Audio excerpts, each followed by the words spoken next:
دنیوی اعتبار سے آدمی توکل کی بنیاد پر ہمت والا ہوتا ہے، لیکن گناہ کے معاملے میں اللہ سے ڈرنے والا ہوتا ہے.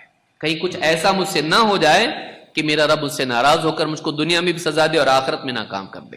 وہ گناہوں کو ہلکا نہیں سمجھتا، وہ گناہوں کو ہلکا نہیں سمجھتا.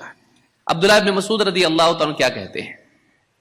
فرماتے ان المؤمن یرا ذنوبہ کأنہ قاعد تحت جبل. مومن اپنے گناہوں کو ایسا دیکھتا ہے گویا کہ وہ کسی پہاڑ کے نیچے، پہاڑ کی جڑ میں، پہاڑ کے دامن میں بیٹھا ہوا ہو. یخاف ان یقع علیہ، اور ڈر رہا ہوتا ہے کہ کہیں وہ پہاڑ اس پہ گر نہ پڑے، کہیں وہ پہاڑ اس پہ گر نہ پڑے. وَإِنَّ الْفَاجِرَ يَرَى ذُنُوبَهُ كَذُبَابٍ مَرَّ عَلَى أَنْفِهِ فَقَالَ بِهِ هَكَذَا. اور فاجر، منافق جس کا ایمان ٹھیک نہیں، وہ اپنے گناہوں کو ایسا دیکھتا ہے جیسے ناک پر مکھی بیٹھی ہوئی تھی یا ناک پر سے گزری اور ہاتھ سے اس نے ایسا اس کو ہلا کے، ہاتھ ہلا کے اس کو ہٹا دیا، اس کو اڑا دیا.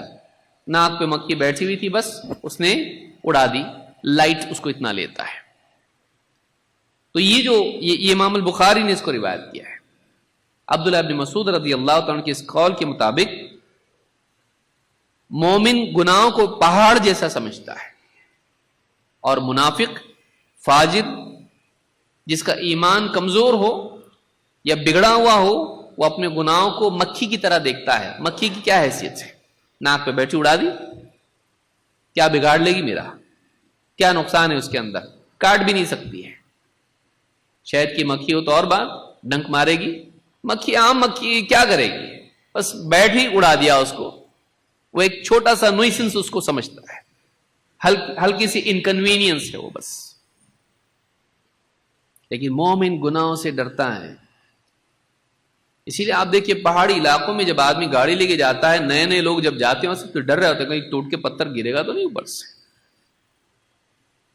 ان کو ایک ڈر ہوتا ہے کیونکہ ایکسیڈنٹس ہوتے ہیں اس طرح کے، انہیں ڈر ہوتا ہے.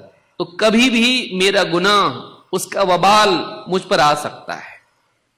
اللہ تعالیٰ میرے گناہ کی وجہ سے کبھی بھی میری پکڑ کر سکتا ہے. یہ ڈر مومن کو ہوتا ہے. وہ بے فکرہ نہیں ہوتا ہے، وہ بے فکر نہیں ہوتا ہے کہ کچھ نہیں ہوتا. توحید ہے نا اپنے پاس، ایمان ہے نا اپنے پاس، کلمہ پڑھے نا ہم لوگ، بس اب کچھ بھی کرو، ناچ گانا، شراب، جواں، بے حیائی، جو چاہے کرو، کچھ نہیں ہوتا ہے. اللہ غفور رحیم ہے. جہالت ہے یہ.